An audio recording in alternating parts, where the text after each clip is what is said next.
All right, guys, today we're working on this small silver Toyota, and trust me, silver paint hides problems better than people hide snacks in the workshop. From far away, it looks clean. Come closer, swirl marks everywhere. It looks like somebody polished this car with a kitchen sponge in confidence. Before you even think about polishing, make sure the car is properly washed and cleaned. I'm talking clean. Any dirt left on the paint turns your polishing pad into sandpaper real quick. And congratulations, now your polishing scratches into the car instead of out of it. So today I'm going to show you some polishing mistakes beginners make, how to avoid them, and how to actually get that deep clean shine without destroying your paint. We'll also see if this little Toyota can go from parking lot survivor to showroom glow. Stick around till the end because the final reflection on this silver paint is honestly going to surprise you.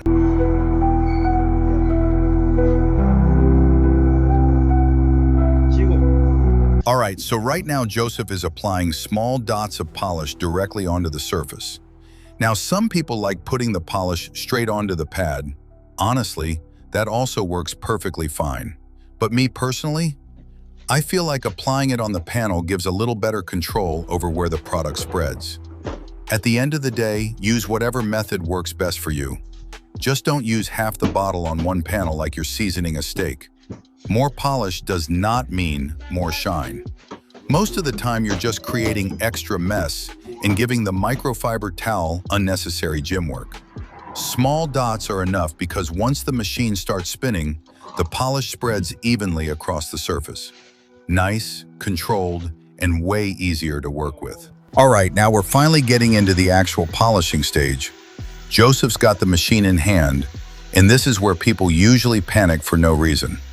Relax, the polisher is not a wild animal. Just hold the machine like you mean it. Confidence matters. If you hold it like you're carrying hot soup, the car is going to look exactly like that, confused.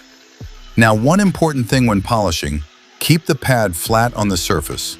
Don't tilt the machine too much trying to attack the scratches. That's how people end up creating holograms, uneven polishing, or worse, a free paint removal service. You also want to work in small sections at a time. Don't try polishing the whole bonnet in one pass like you're mowing grass. Nice, slow movements, overlapping passes, controlled pressure. Let the machine and the polish do the work for you. And look at this silver paint already. Silver is funny because it hides scratches really well, but when you polish it properly, the metallic starts popping like crazy. The reflections get cleaner, the paint looks deeper, and suddenly this little Toyota starts acting expensive.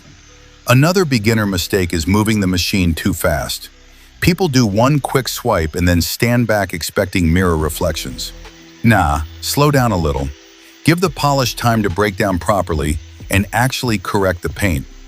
You'll also notice Joseph isn't pressing down with all his body weight. A lot of beginners think more pressure equals better correction. Meanwhile, the pad is struggling for oxygen and the machine sounds like it's filing a complaint.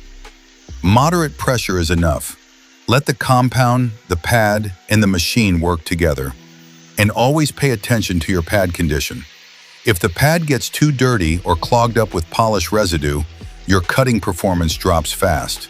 That's why cleaning the pad regularly is super important. A dirty pad polishing paint is basically like cleaning your glasses with a greasy pizza box. Now watch these passes carefully. Nice arm speed, overlapping movements, controlled handling. That's what gives you an even finish. Polishing is honestly more about patience than force. Anybody can switch on a machine. The real skill is controlling it properly. And can we appreciate Joseph's focus right now? Bro is polishing like this Toyota owes him money. But this is the satisfying part of detailing right here. Watching dull paint slowly turn glossy never gets old, especially under proper lighting. The swirl marks disappear, the reflections sharpen up, and the paint starts looking fresh again. By the end of this correction, this little silver Toyota is going to shine so much, the owner might start parking far away from everybody at the mall.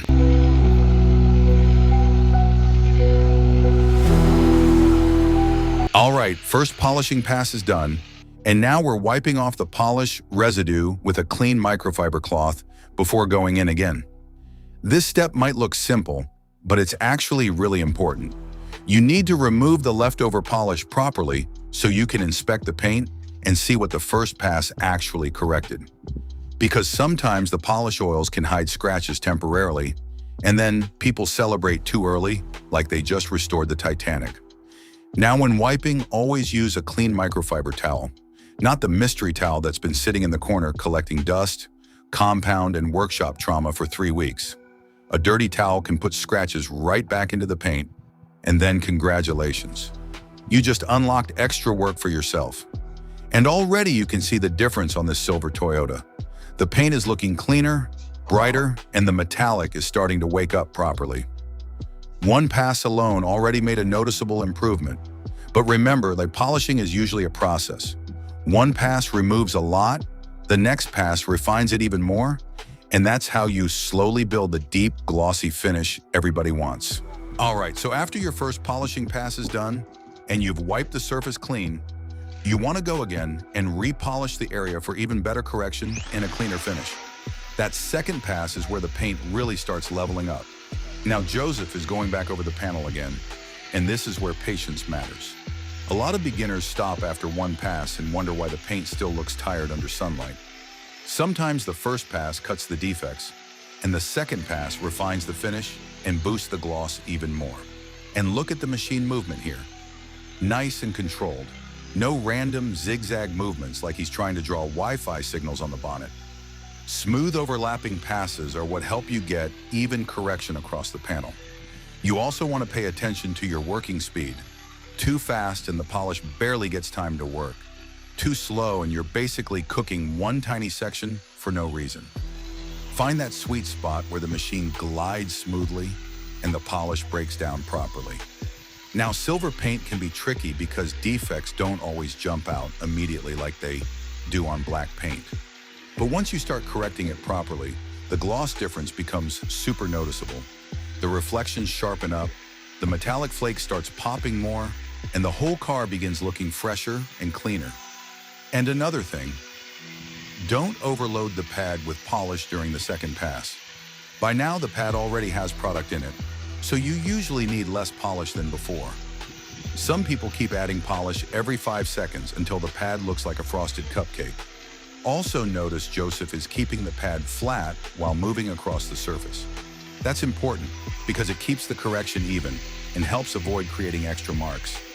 Tilting the machine too much can leave uneven polishing patterns, and then you end up chasing defects you created yourself. This second pass is also where technique starts showing more than power. Anybody can hold a machine and switch it on, but controlling pressure, arm speed, overlap, and consistency, that's what separates clean polishing from, I watched one tutorial at 2 a.m. and now I'm a detailer. And honestly, this little Toyota is waking up nicely now. The paint is starting to reflect properly, the haze is reducing, and the surface looks way more alive already. Joseph is locked in right now too. Bro is polishing with the focus of somebody defusing a bomb. One wrong move and suddenly we're making a video called How to Repaint a Door.